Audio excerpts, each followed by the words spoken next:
Hola, muy buenas tardes. Vamos a hablar el día de hoy de la audiencia inicial. Esta audiencia inicial la regula el numeral 307 del Código Nacional de Procedimientos Penales. Tiene 5 fases o 5 momentos. Primero, control de legalidad de la detención. Segundo, formulación de imputación. Tercer momento, debate de la vinculación al proceso. Cuarto momento, debate de medida cautelar. Y quinto y último momento, debate del plazo de investigación complementaria. Por cuanto hace al primer supuesto, el debate de la legalidad de la detención no siempre tiene verificativo, solamente cuando hablamos de flagrancia o bien de caso urgente. Esto es cuando es una audiencia para formular imputación por cumplimiento de orden de aprehensión, o bien para formular imputación por una orden de comparecencia, o bien para formular imputación por citación, no tiene lugar un debate de legalidad de la detención. Vamos a ver, cuando hablamos de una flagrancia o un caso urgente, lo regula el artículo 16 constitucional en su párrafo quinto. Establece el artículo 16 que existen dos tipos de flagrancia. El primero de ellos cuando se detiene a una persona al momento de estar cometiendo el hecho. El segundo supuesto cuando es perseguida material e ininterrumpidamente después de acaecido el hecho.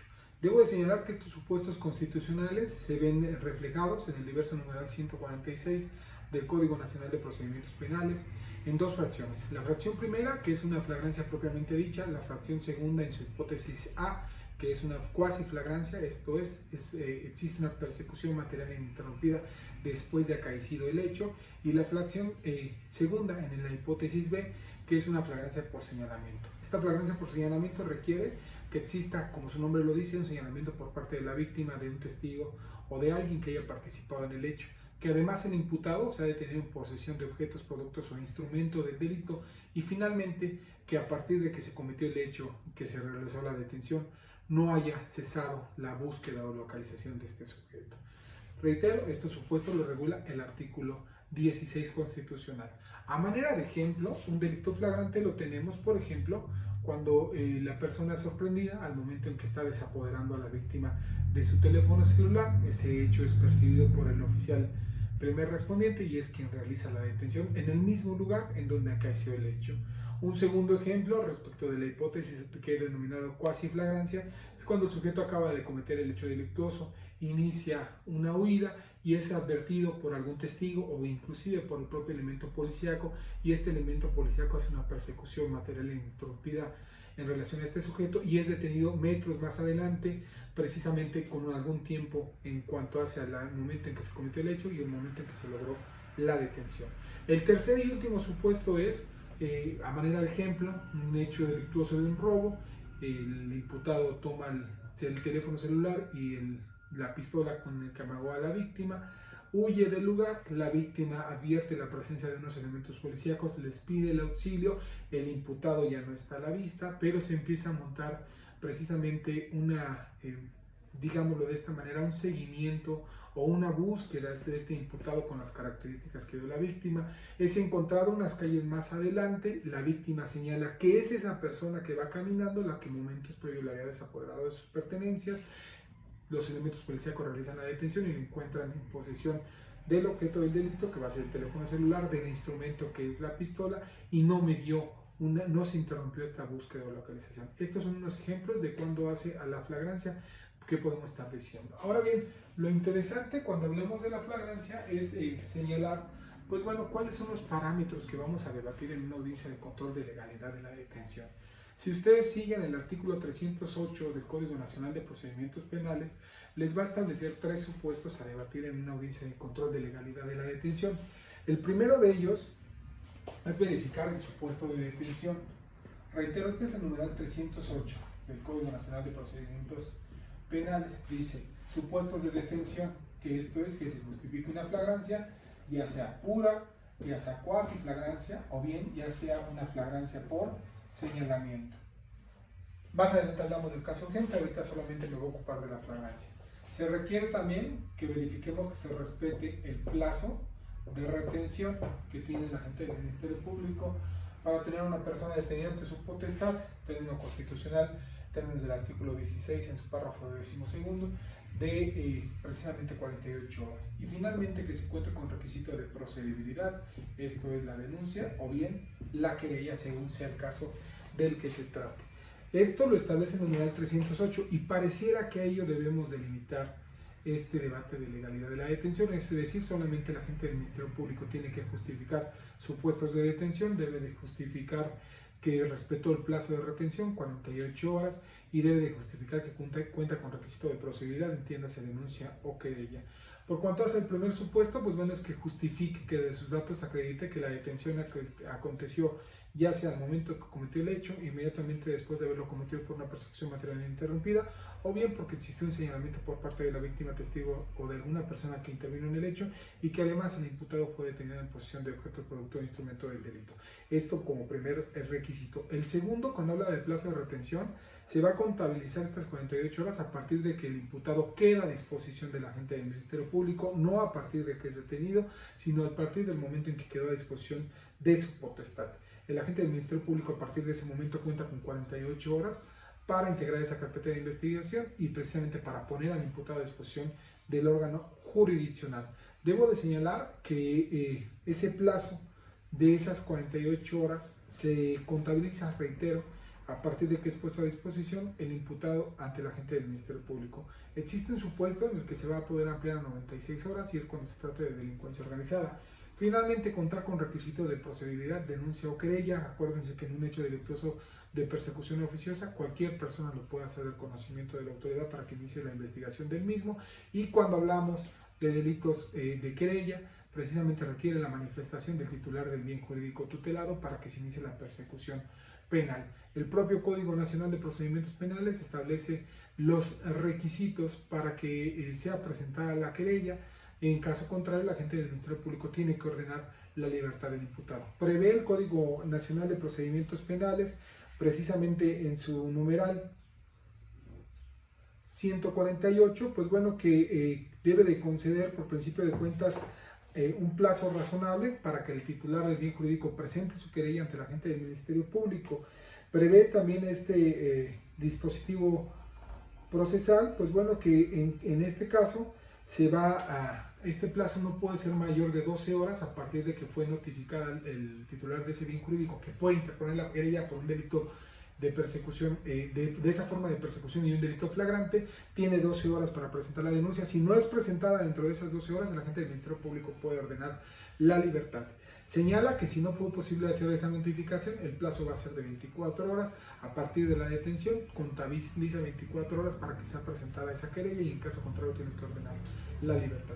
Esto, reitero, en términos del artículo 308. Ahora bien, debo de señalar que la Corte Interamericana de Derechos Humanos, a través de diversas resoluciones, ha emitido jurisprudencia en la que ha señalado que para que una detención sea legal, para que una detención sea legal, tiene que cubrir las causas y las condiciones que el país ha emitido en sus ordenamientos jurídicos. Cuando hablamos de causas, el artículo 16 constitucional las prevé. ¿Cuáles son las causas para detener a una persona sin mandamiento judicial? Pues bueno, que sea un delito flagrante o que se trate de un caso urgente. Cuando hablamos de flagrancia, ya señalamos tres tipos de flagrancia: pura, cuasi o por señalamiento. Estas son las causas. Ahora bien, para que sea legal, tienen que cumplirse las condiciones. ¿Qué condiciones? Pues bueno, para esto habría que verificar lo que establece el artículo 16 constitucional para verificar cuáles son las condiciones. Más adelante, por favor.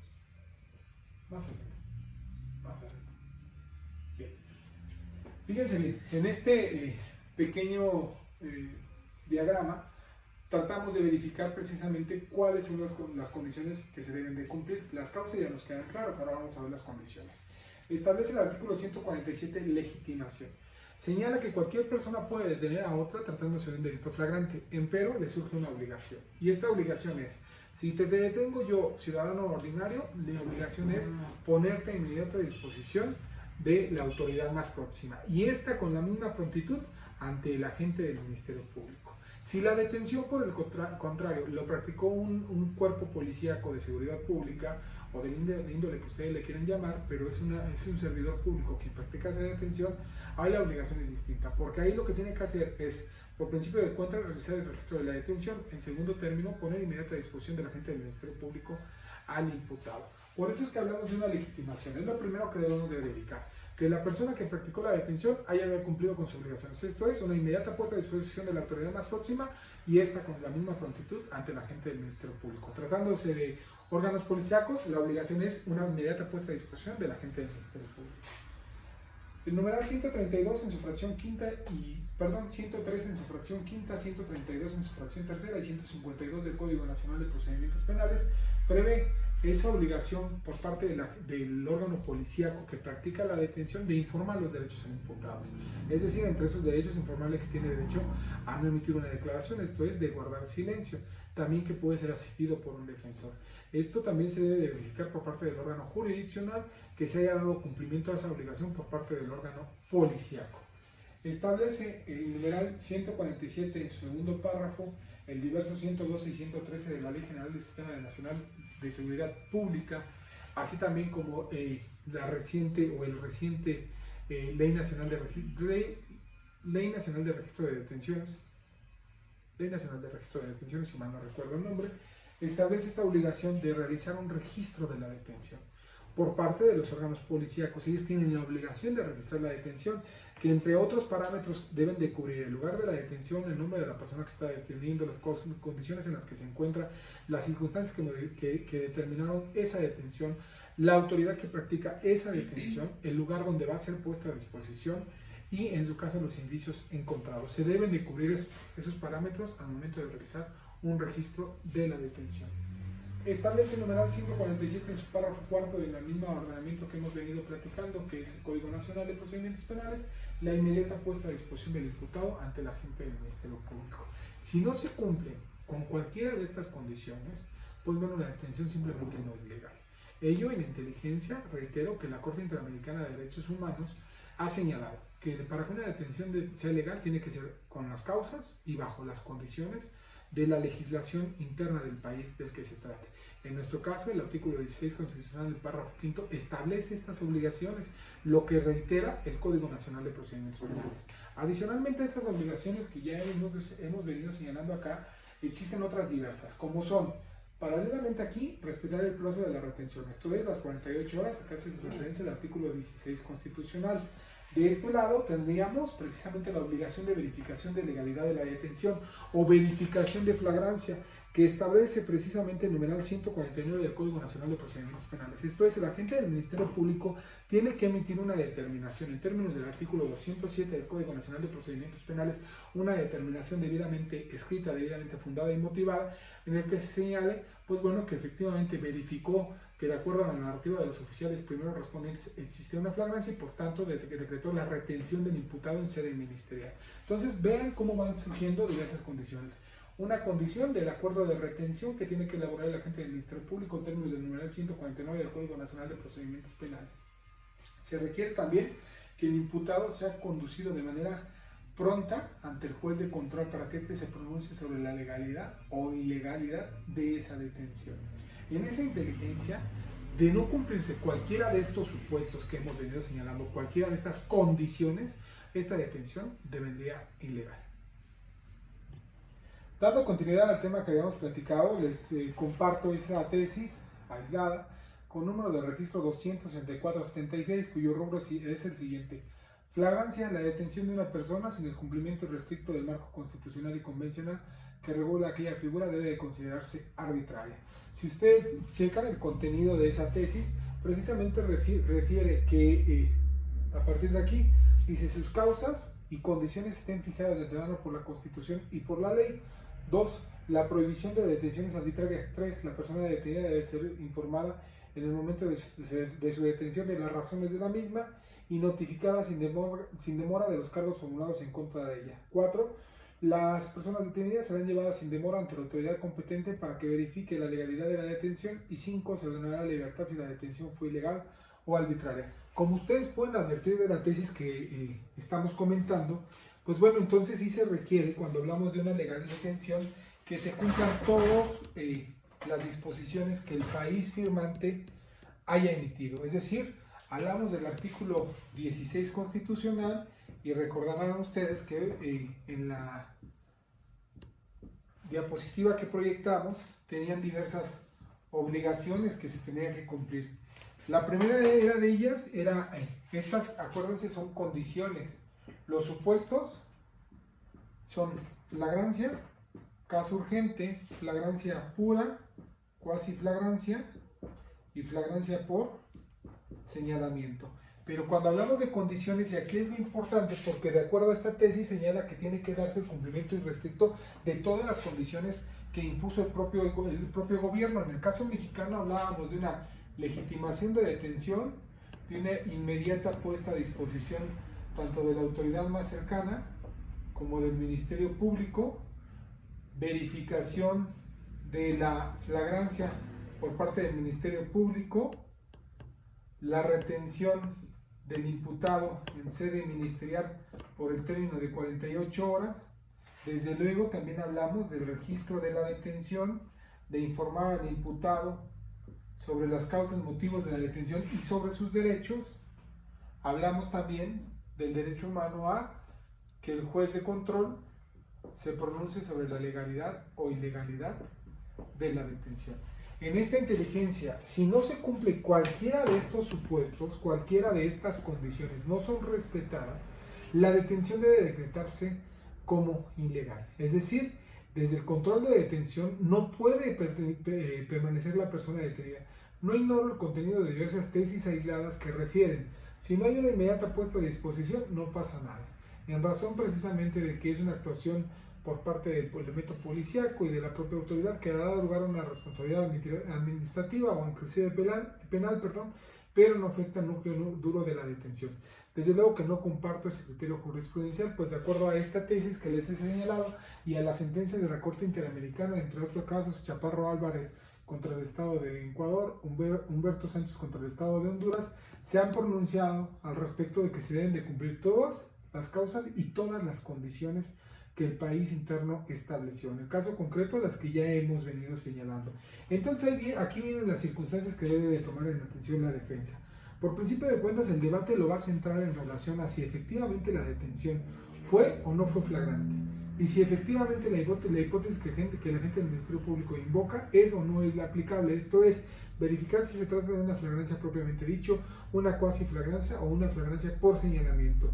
Deberán de tener cuidado la defensa en razón de verificar, por principio de cuentas, la hora en la que se está iniciando la carpeta de investigación para verificar que sea concordante con las entrevistas que recabe para tal efecto la gente del Ministerio Público. Tendrá que verificar las horas y lugares que señalan los primeros respondientes en su informe policial homologado, que sean concordantes y correspondientes con las entrevistas que rinde a la gente, los policías primeros respondientes. Tendrán que verificar que estos datos que ha soportado el propio primer respondiente y a través del informe policial homologado se vean reflejados en lo que se llama registro de la detención. Es decir, en el propio registro de la detención, por eso hay un registro nacional de detenciones en el que se establece en el lugar en el que la persona fue detenida, la hora en la que fue detenida, la persona que realizó esa detención, los motivos que dieron lugar a esa detención, para verificar que exista o no exista concordancia. Recordemos algo, compañeros, en términos del artículo 217 del Código Nacional de Procedimientos Penales, todos los actos que realice tanto el agente del Ministerio Público como el Ministerio Público, el agente del Ministerio Público, como los órganos policíacos, deben de quedar debidamente registrados. Y en estos registros, pues bueno, no es otra cosa que el registro de actuación de lo que hace la gente del Ministerio Público, de sus actos de investigación o de sus actos de prueba. Y en esa inteligencia tendremos que verificar que sean concordantes la información que propicia. Ahora bien, mucho se discute en razón a qué es un plazo razonable en relación precisamente, o qué debemos de entender, por inmediata puesta a disposición. Y bueno, aquí desde luego que queda a criterio del órgano jurisdiccional, pero no un criterio arbitrario, sino por el contrario, tiene que ser algo objetivo. Esto es, si del lugar en donde aconteció el evento al lugar en donde se encuentra la agencia del Ministerio Público existe una distancia de 10 kilómetros, que calculando en la velocidad promedio que recorre un vehículo haríamos un aproximado de 20 minutos, bueno, pues esa inmediata puesta a disposición se tiene que reflejar precisamente en ese tiempo necesario e indispensable solamente para el lugar de la detención al lugar de traslado. Caso contrario, si no se cumple esa inmediata puesta a disposición, tendremos una detención ilegal y que en consecuencia no puede calificarse ni ratificarse la decretada por el agente del Ministerio Público.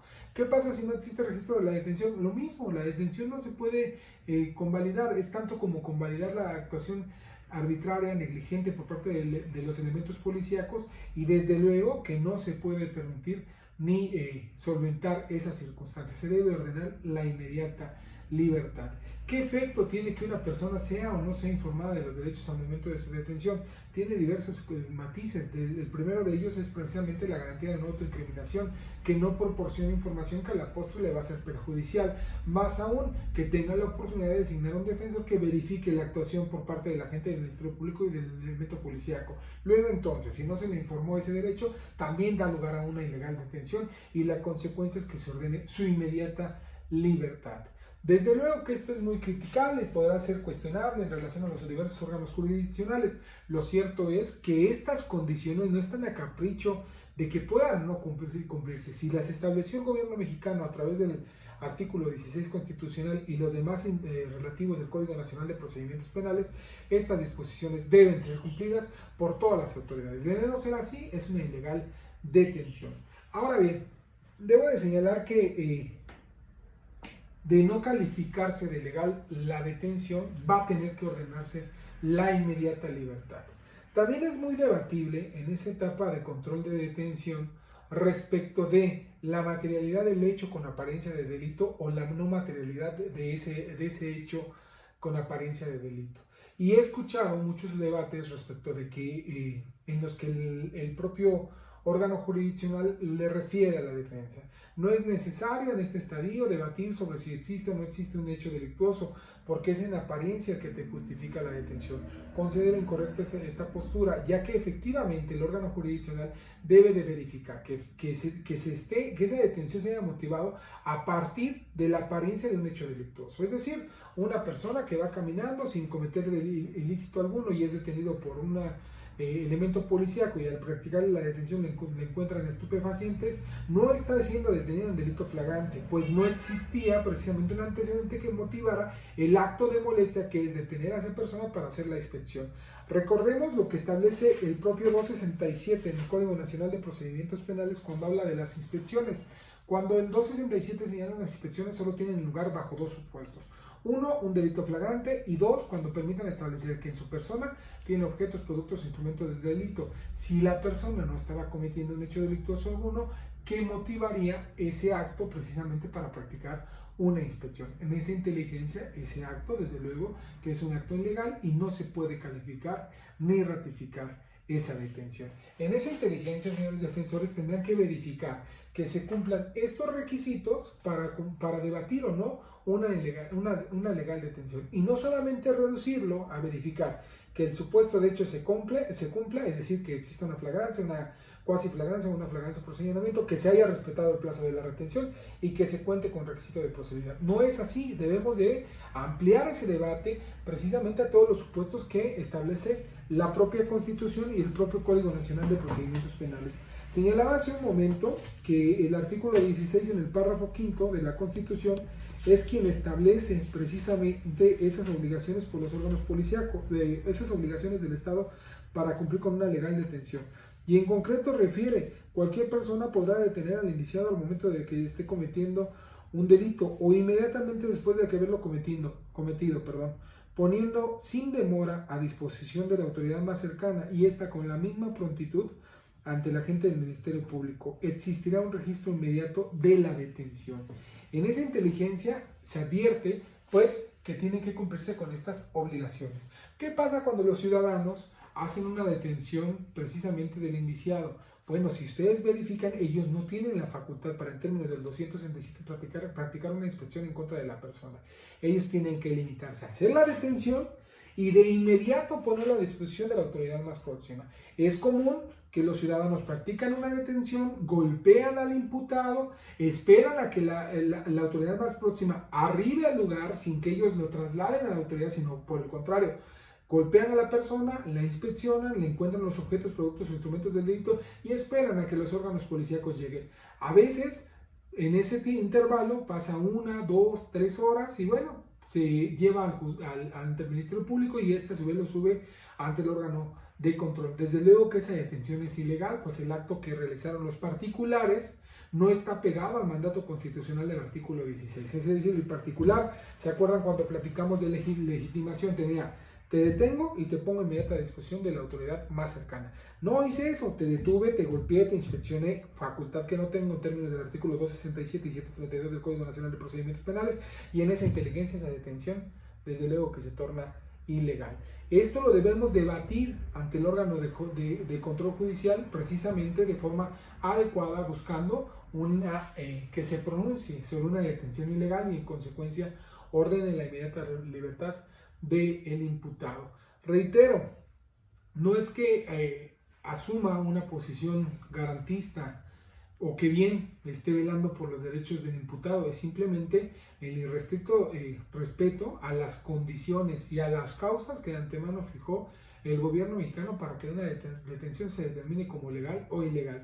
Reitero, en términos del artículo 149 del Código Nacional de Procedimientos Penales, otro supuesto a debatir en ese control de legalidad de la detención es el acuerdo de retención que tiene que haber emitido el agente del Ministerio Público. Establece el numeral 149 precisamente que el agente del Ministerio Público deberá de examinar las condiciones en las que se realizó la detención inmediatamente después de que la persona fue puesta a su disposición. Al ser un acto que realiza el agente del Ministerio Público ya en una carpeta formalizada, tiene que obrar en registro en términos del artículo 217 del Código Nacional de Procedimientos Penales. Y en esa inteligencia tiene que verificar la defensa que efectivamente ese acuerdo de retención sea de manera inmediata. Es decir, la puesta a disposición él hace la 1 de la mañana, ese acuerdo de verificación de flagrancia tiene que ordenarse de manera inmediata, tan pronto se practiquen los actos más necesarios, como sería la entrevista del elemento policíaco. Entonces pensemos, la puesta es a la 1 de la mañana, el acuerdo de verificación de flagrancia tendría que ser, cuando tardado, a las 2 de la mañana. Una hora después, en relación a que recabe los actos más indispensables, como fueron las entrevistas de los primeros respondientes. Si no se practicó esto de manera inmediata y se existe pronunciamiento pasadas las horas, la detención también desde luego que es ilegal. También debemos de verificar que ese acuerdo de retención, además de que obre por escrito desde luego y por la parte del agente del Ministerio Público, señale con claridad cuál es el supuesto de flagrancia que se está actualizando y por el que hecho u hecho delictuoso determinó esta detención, ya que tendrá que ser este mismo el que se llegue ante el órgano jurisdiccional y sobre el que se verifique o se califique y ratifique la detención, pues esa detención fue la inicialmente decretada por parte del agente del Ministerio Público. Esto es, no puede ser variada esa clasificación jurídica, no puede ser variada tampoco ese supuesto de flagrancia. Si nos dicen ese acuerdo de retención, de decretar la detención por actualizarse la flagrancia que prevé el numeral 146 en su fracción segunda hipótesis A, pues bueno, esa tendrá que ser la que sea materia de petición al momento de que peticione, ratifique y califique de legal la detención. Cambiarla, desde luego que violenta derechos humanos del imputado, en el concreto el de seguridad jurídica. Esto por cuanto hace al debate que plantearemos en el control de legalidad de la detención. Bien, ahora debo de hacer la precisión que aún en el debate de control de detención, la defensa puede incorporar datos de prueba. Es decir, de acuerdo a lo que establece el numeral 308, la defensa en este estadio procesal también tiene la posibilidad, si es que tiene datos de prueba en ese momento de la audiencia, de incorporarlos. ¿Cómo qué? Como documentos, como videograbaciones, como testimoniales, precisamente para refutar el supuesto de flagrancia que señala la agente del Ministerio Público se actualiza. Aquí quiero hacer mucho hincapié que es única y exclusivamente respecto de el supuesto de flagrancia que invoca el agente del Ministerio Público, o bien en su caso que se actualizan los supuestos de caso urgente. Es sobre esa información sobre la que la defensa puede incorporar datos de prueba. La regla de incorporación seguirá la misma suerte de lo que establece el numeral 314 del Código Nacional de Procedimientos Penales, y esto es, se incorporarán de acuerdo a las reglas del juicio. Tratándose de documentos, que es común querer incorporar videograbaciones que precisamente contradicen al agente del Ministerio Público cuando te ves a la dinámica de la detención, tendrán que incorporarse con su previa acreditación, su testigo de acreditación en términos de lo que establece el numeral 383 del Código Nacional de Procedimientos Penales, y cuando hablemos de testimonios tendrán que incorporarse a través de un interrogatorio que realicen las partes. Desde luego, esos datos de prueba deben guardar idoneidad y pertinencia para poder ser admitidos por el órgano jurisdiccional y reproducidos en su oportunidad.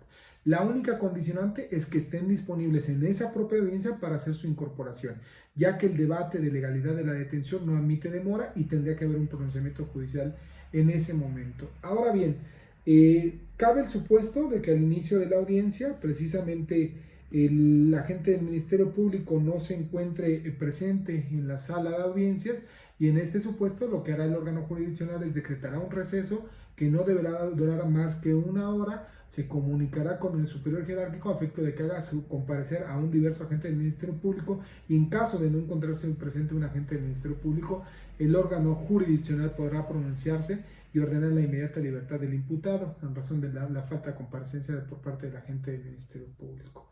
Hay otro supuesto, y debo de hacer preciso en la siguiente circunstancia.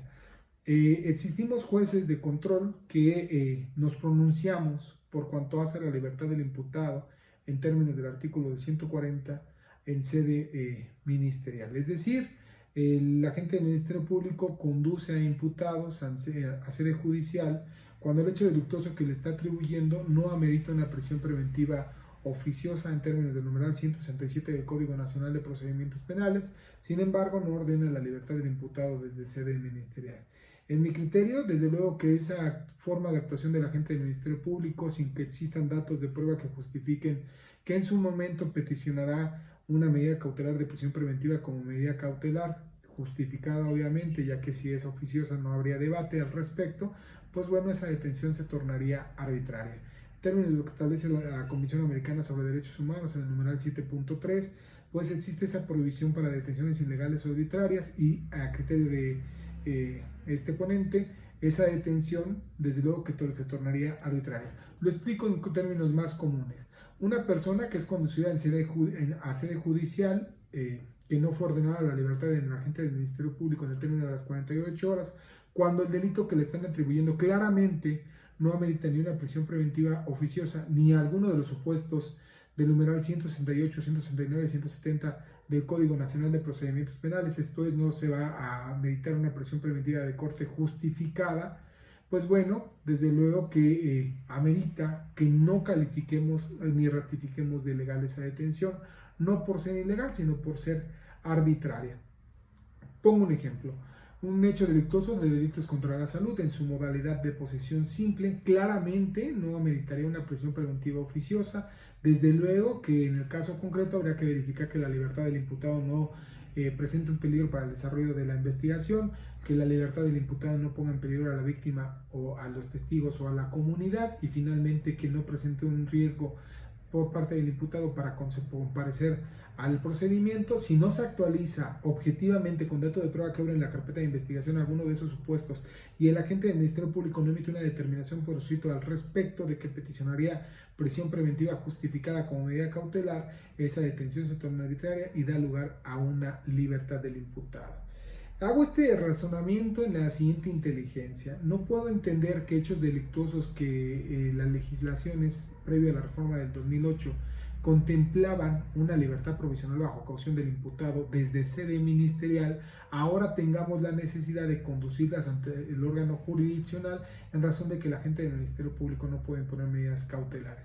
Desde luego que debemos atender la dinámica de este sistema en el que se privilegia la presunción de inocencia y por consecuencia la libertad de las personas, y desde luego que las medidas cautelares tienen carácter excepcional. Luego entonces, lo que debe de hacer el agente del Ministerio Público es ordenar la libertad del imputado desde sede ministerial cuando no se acredite ni prisión preventiva oficiosa ni alguno de los supuestos para peticionar la prisión preventiva de carácter justificada, y posteriormente solicitarse se cite al imputado para formularle imputación.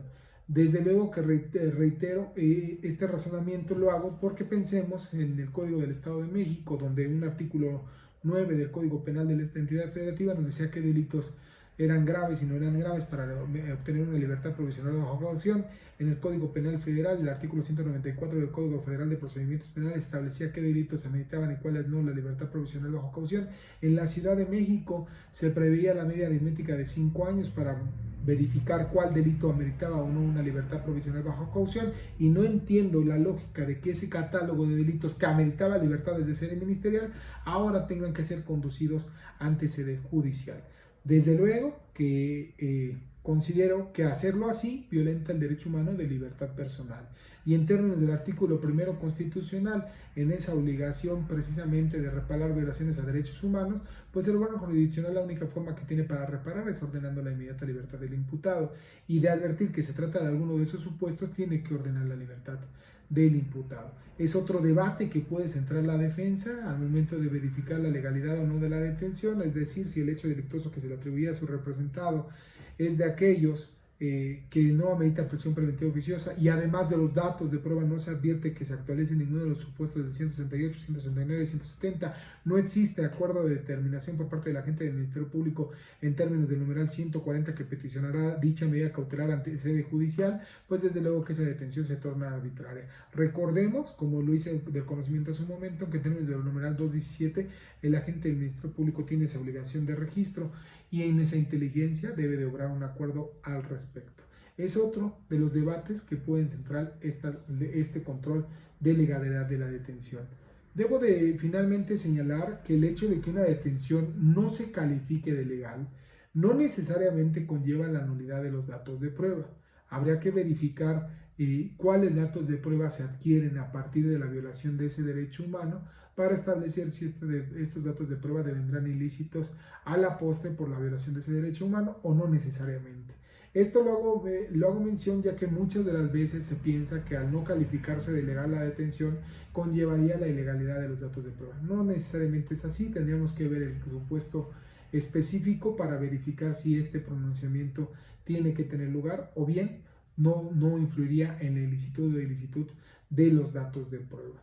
El hecho de que no se califique de legal la detención tiene como consecuencia inmediata y lógica que se ordene la inmediata libertad del imputado, empero no impide que el agente del Ministerio Público a la postre pueda peticionar una audiencia para formular imputación, bien que pueda solicitar formular imputación en contra del imputado, ya sea mediante una citación, una orden de comparecencia o una orden de aprehensión, según sea el caso, y bueno, se continúe con el procedimiento penal. Bien, de controlarse de legal la detención, el órgano jurisdiccional brindará la oportunidad a la agente del Ministerio Público de que formule imputación. Esta formulación de imputación tendrá que cumplir los requisitos que establece el numeral 309 al 311 del Código Nacional de Procedimientos Penales, que en lo que interesa es señalar de manera clara y precisa el hecho que le atribuye al imputado en cuanto a sus circunstancias de tiempo, lugar, modo de ejecución, la clasificación jurídica preliminar y la forma de intervención del imputado en ese hecho delictuoso. Aquí es importante que la defensa verifique que el hecho que le están formulando a su representado sea lo suficientemente claro y que sea comprendido por esta persona, porque esta persona, una vez terminada la formulación de imputación, podrá emitir una declaración o bien podrá decidir si guarda silencio. Desde luego que también aquí es oportuno que la defensa preste atención y podrá peticionar a la agente del Ministerio Público precisiones y aclaraciones en cuanto a la clasificación jurídica preliminar que brinde. Pues desde luego de aquí partimos de que el imputado pueda ejercer una defensa o no lo pueda hacer. Es decir, que si el agente del Ministerio Público con toda claridad le señala el hecho que le está atribuyendo, el grado de consumación, la naturaleza dolosa o culposa, la forma de intervención del hecho, si se trata de un autor o de un partícipe, si se trata de un autor material, un coautor, si se trata de un coautor que le precise en qué consiste el aporte conductual, en qué momento se dio el acuerdo previo concomitante, de qué manera tenía el dominio del hecho. Esto es necesario para poder ejercer un acto de defensa. Muchas de las veces la defensa resta importancia a la formulación de imputación, empero, en mi criterio, considero que es un acto de vital importancia para que el imputado pueda ejercer una defensa técnica o adecuada. Debo de señalar que culminado ese acto procesal, el imputado puede decidir si va a emitir una declaración o bien si va a guardar silencio. El hecho de que guarde silencio no podrá ser utilizado en su perjuicio, es decir, no podrá ser señalado como una presunción de culpabilidad por parte del órgano jurisdiccional, sino simplemente como esa garantía de no autoincriminarse. Será cuestión de que valore el órgano de defensa si es viable que emita una declaración, lo que desde luego que a criterio de del de la voz es oportuno para efecto de establecer una estrategia de defensa desde ese estadio procesal, incorporar datos de prueba que resulten idóneos y pertinentes, precisamente a partir de la declaración que haga el propio imputado. Bien, el siguiente apartado a debatir en esta audiencia inicial va a ser propiamente la petición por parte del agente del Ministerio Público de que se dicte una vinculación a proceso.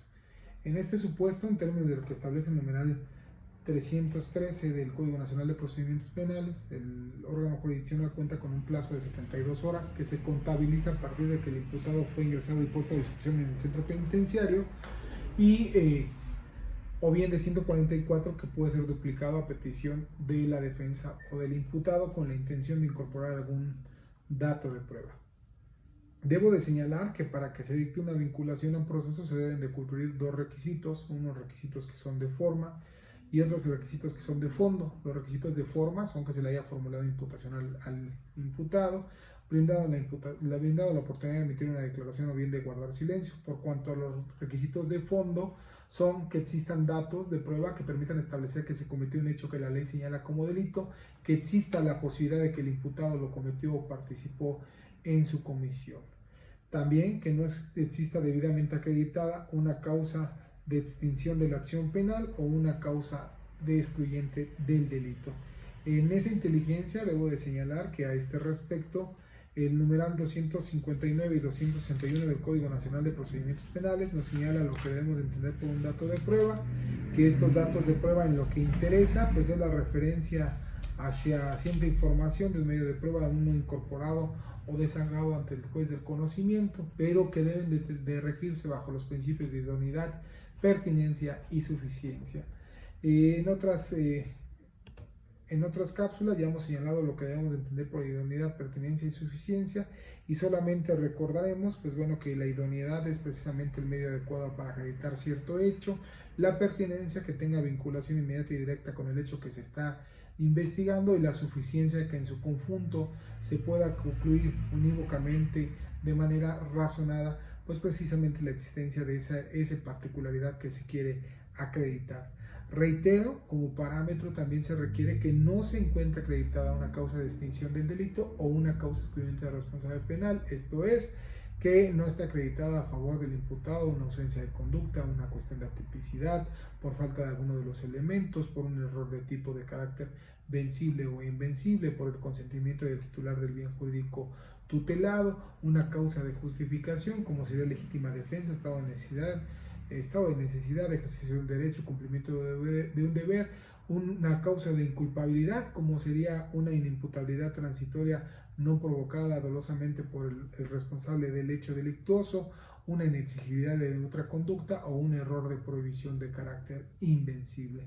En esa inteligencia de acreditarse alguno de estos extremos o bien que puede invocar la defensa, pues no se puede emitir un auto de vinculación al proceso. Debo de señalar que de acuerdo a lo que establece el numeral 314 de la codificación procesal de la materia, la defensa puede peticionar se incorporen datos de prueba. Aquí existe un debate respecto de si se incorporan datos de prueba o medios de prueba, que son los que se incorporan en este estadio procesal. Debo de señalar que de acuerdo a lo que establece el numeral 316 y al propio 259 y 261 del Código Nacional de Procedimientos Penales, hablamos de datos de prueba, lo que se incorpora en ese estadio procesal. Estos datos de prueba se incorporan de acuerdo a las reglas del juicio, esto es, mediante interrogatorio directo e indirecto, tratándose precisamente de testimonios también de expertos.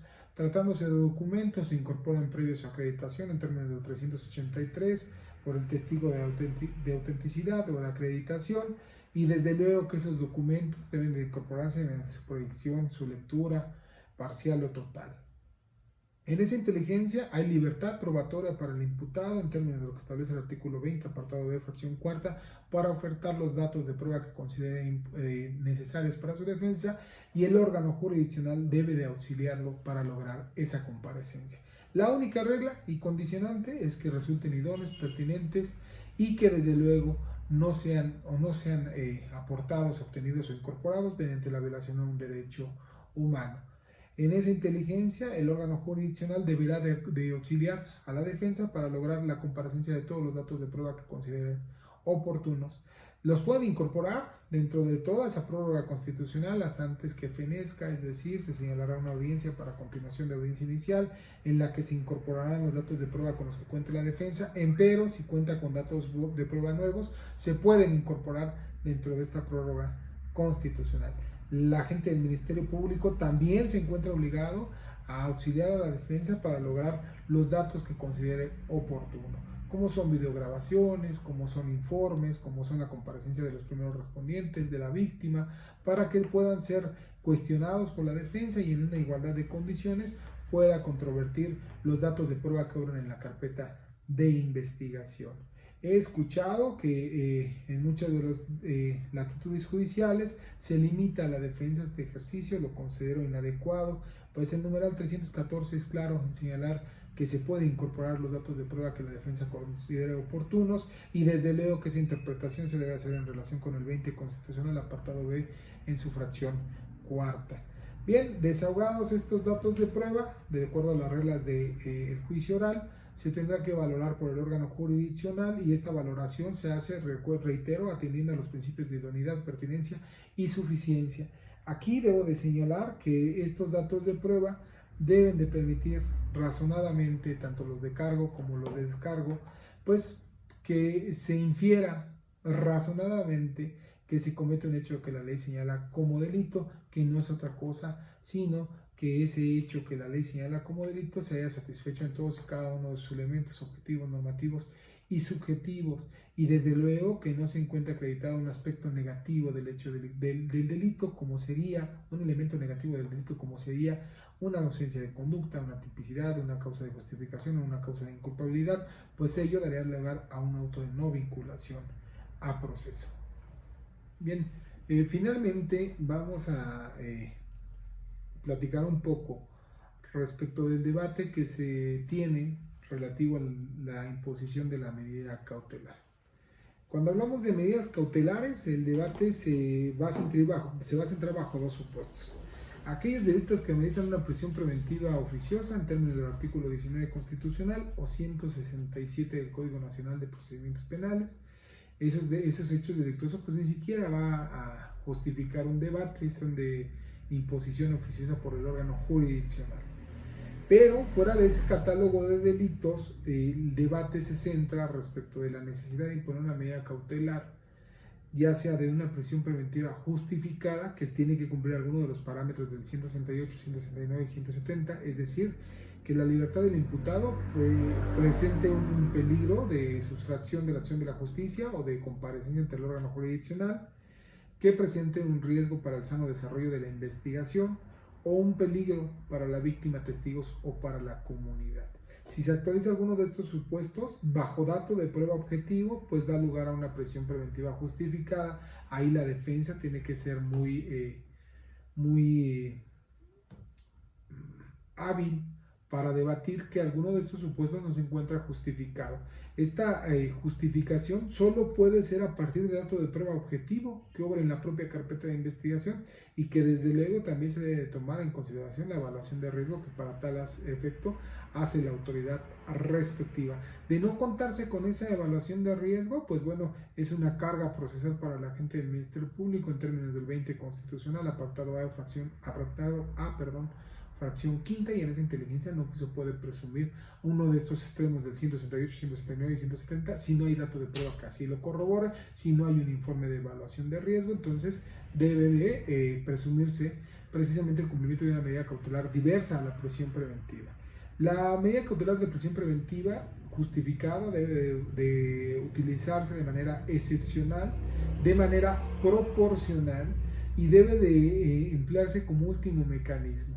Recordemos que el numeral 156 de la codificación procesal establece que el órgano jurisdiccional al momento de imponer esta medida cautelar debe justificar por qué esa medida cautelar resulta la menos lesiva, es decir, la menos agresiva para el imputado, y en esa inteligencia, desde luego que al existir un catálogo como las que prevé el numeral 155 como medidas cautelares alternativas a la prisión preventiva justificada, se deben de privilegiar estas medidas cautelares.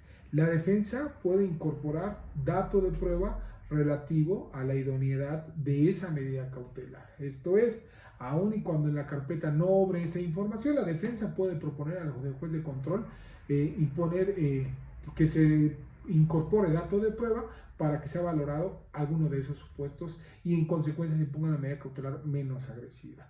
Debo de señalar que las medidas cautelares tienen una característica, son temporales, es decir, al decir que son temporales tienen una vigencia solo sobre la periodicidad que dicte el órgano jurisdiccional, pero además son susceptibles de modificación o bien de revocación, cuando las condiciones objetivas que le dieron lugar a la imposición se modifiquen sensiblemente. Se genera audiencia en la que las partes debaten sobre esa particularidad y entonces en consecuencia se puede modificar la medida cautelar. Este debate es de vital importancia para la defensa, pues de ello depende que su representado afronte el proceso en libertad o bien lo haga restringido su libertad. Solamente como mera reflexión debo de señalar que cuando hablamos de una medida cautelar de garantía económica, esta medida cautelar de garantía económica, pues bueno, tiene una génesis precisa. Y es que esta garantía económica no puede fijarse bajo parámetros de posible sanción pecuniaria o multa, ni tampoco bajo parámetros de reparación del daño. Ello en la inteligencia de que tomarlo en consideración así no es otra cosa más que el adelantamiento de pena que violenta el principio de presunción de inocencia. En el sentido, el numeral 172 del Código Nacional de Procedimientos Penales señala los parámetros para imposición de una medida cautelar de garantía económica, la que además debo de señalar, se le tiene que conceder un plazo razonable al imputado para que pueda exhibirla ante el órgano jurisdiccional, privilegiando la libertad. Es decir, se impone la medida cautelar, se ordena la libertad y se le conceden unos días para que los exhiba. Bien, a resumidas cuentas, queridos amigos, es precisamente aspectos que toca la audiencia inicial y sobre la que quisimos brindar un panorama general de los debates que pueden centrarse a este respecto. Los invitamos para seguir en nuestro canal, para que también puedan asistir al Centro de Investigación y Capacitación Judicial. Con ese nombre aparecemos en Facebook, en YouTube aparecemos como CICAJU. Nos encontramos ubicados en Ciudad Nezahualcóyotl. Nos gustaría mucho recibirlos en esta su institución, en donde pues tenemos el privilegio de contar con grandes operadores de este modelo de justicia, desde defensores, agentes del Ministerio Público, jueces y académicos, que nos permiten ir mejorando el día a día nuestra función en cualquiera que ésta sea, ya sea como órgano acusador o como órgano de defensa. Me pongo y reitero a sus órdenes. Si alguien ocupa la presentación que se vino presentando en el presente material, pueden mandarnos un correo electrónico en la dirección que a continuación aparecerá para efectos de hacerles llegar ese material. Muchas gracias y buenas noches.